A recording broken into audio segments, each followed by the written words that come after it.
Ya, ini saya sedang berada di sawah ya, nengok-nengok sawah ya.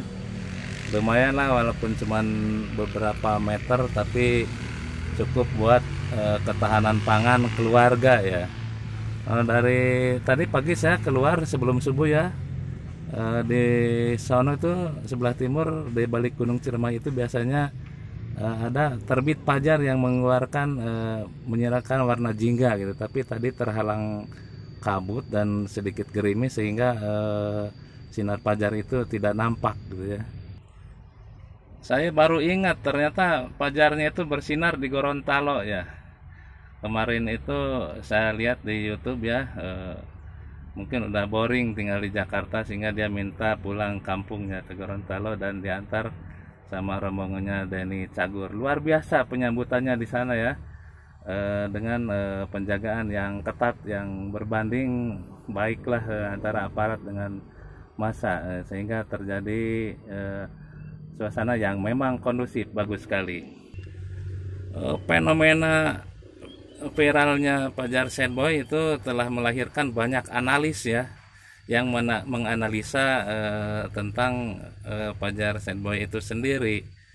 Tentu sebagiannya analis-analis yang memang dadakan gitu kan, bisa jadi termasuk saya nih gitu. Dan menurut saya dari hari ke hari mungkin ini adalah puncak ya, dan bisa jadi besok ada puncak lagi gitu kan. Tentang rating ya, jumlah tayang dari keseluruhan channel yang mengupload tentang Fajar Sad Boy gitu eh, terus terus memuncak, bahkan hari ini puncaknya, besok juga mungkin masih akan terus puncaknya gitu. Mungkin dari sekian banyak yang mengulas tentang Fajar Sad Boy, saya adalah mungkin salah satu mungkin dari beberapa, juga ada mungkin ya yang mengulas tanpa disertai dengan videonya. Karena videonya sudah banyak, tinggal kalian lihat aja lah. Lihat aja di YouTube, banyak dari atas sampai bawah Fajar semua itu. Ada sedikit kekhawatiran menurut saya pribadi sini ya tentang Fajar ini ya. Dia itu sebenarnya dilihat dari kesederhanaan hidupnya. Ada yang bilang bahwa lahir dari keluarga miskin. Menurut saya tidak miskin Fajar itu, cuman hidup sederhana. Jadi keluarganya itu bukan orang-orang yang hedon yang mendambakan dunia gitu. Ini hati-hati. Saya sudah bilang hati-hati terhadap kalian yang memanfaatkan, dalam tanda kutip memanfaatkan, tapi benar ini memanfaatkan dengan viralnya Fajar Senboy, sehingga banyak diundang ke sana kemari. Dan malah saya lihat di satu video lagi talk show gitu ya, Fajar tidur gitu, tertidur gitu. Nah ini dia, hati-hati dengan dunia entertain ini, menjadikan, kalau tidak direm, menjadikan pelakunya itu benar-benar kerja yang super ya, yang luar biasa, tidak mengenal waktu gitu. Dan itu yang dikhawatirkan nanti akan mengganggu kesehatan. Saya analogikan seperti ini. Sekarang ada truk ya. Truk itu mobil truk ya, berkapasitas muat maksimal 8 ton gitu kan. Tiba-tiba ada yang memuat meloading lebih dari 8 ton, misalkan 12 ton misalkan, dengan durasi yang tidak mengenal waktu.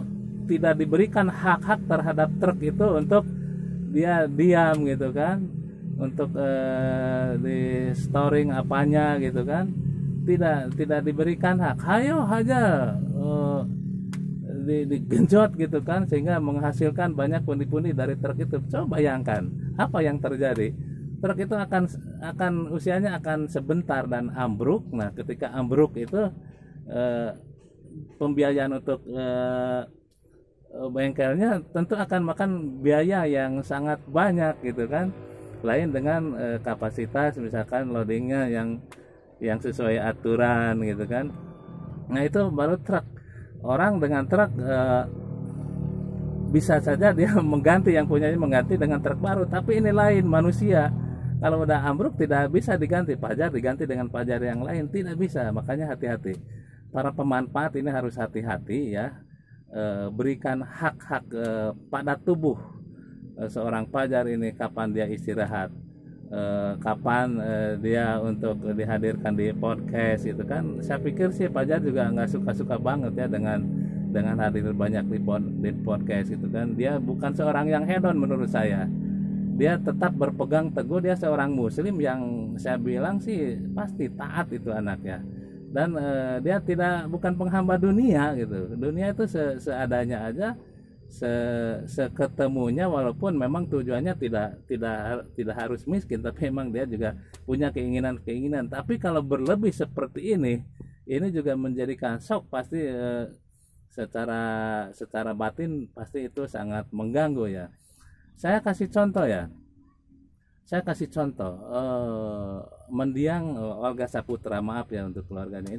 Ini salah satu contoh. Olga, saya tahu kenapa dari infotainment, dari berita-berita bahwa Olga itu tidak teratur dalam mendisiplinkan dirinya, itu nggak disiplin dia. Saya sering dengar dari dia ya, ketika diwawancara, saya makan aja sampai di mobil, tidur di mobil, kayak bayangkan aja. Mungkin makan sambil berlari atau apa gitu, sehingga hak-hak untuk tubuh itu tidak diberikan haknya untuk beristirahat dengan tenang, dengan layak, dengan ideal sebagaimana seharusnya tubuh beristirahat. Nah itu dia. Jadi akhirnya memakan sebagian dari organ tubuh, misalkan ada yang sakit itu dan akhirnya semakin mengakumulasi berbagai macam penyakit dirasakan oleh badan seperti itu. Jadi untuk Fajar, jangan sampai dunia entertain ini menipu kamu ya. Kamu itu aset bangsa ya, mau nggak mau aset bangsa lah. Setiap anak yang lahir di suatu bangsa itu adalah aset bangsa. Masa depan harus ditata dari sekarang gitu kan. Udah ada potensi, kalau ada bekal yang kamu dapatkan, bisalah diinvestasikan untuk hal-hal yang memang real gitu kan. Bisa aja kamu bikin kebun atau ternak gitu kan, kasih pekerjaan ke orang-orang yang sekitar biar ngarit rumput buat ternak kamu, bisa aja itu. Jadi sektorial. Bayangkan sekarang ketika kamu misalkan kamu dapat sekian miliar, kamu beli mobil mewah sekian banyaknya gitu kan, bisa aja misalkan kamu ditakdirkan mampu untuk itu. Bayangkan gitu kan, kamu membeli barang-barang yang memang dia mengandung pajak tiap hari, kamu harus pikirkan. Kamu berhenti seminggu tidak podcast, itu udah dia itu menuntut untuk diberi pajak, sementara kamu berhenti. Nah seperti itu. Jadi jangan sampai, ini banyak terjadi di dunia artis seperti itu. Dia investasikan untuk benda-benda yang memang tidak menghasilkan. Punya mobil puluhan, sementara yang dia pakai satu. Udah gitu mobilnya mewah, pajaknya berapa? Waduh, ini bagi kita ruwet. Kalau tidak bekerja misalkan 1 minggu, udah berarti dia harus menstop pajak gitu kan. Logikanya kan seperti itu. Nah itu ya Fajar ya, untuk kamu aja ini, untuk kamu dan anak-anak Indonesia. Mindset kita jangan tertuju kepada kehidupan yang hedonis gitu. Kita seorang yang beragama gitu kan, ada hak-hak kita, ada kewajiban kita untuk bertakarub kepada Allah, ada kewajiban, ada hak kita untuk mengistirahatkan badan secara layak dengan tidur, ada hak-hak kita untuk bekerja mencari nafkah. Nah itu, jadi hal-hal seperti itu mudah-mudahan ya Fajar dan anak-anak Indonesia, ini saran saya bermanfaat. Ini nggak lucu ya, nggak apa, saya bukan niat melucu ya, yang lucu udah banyak.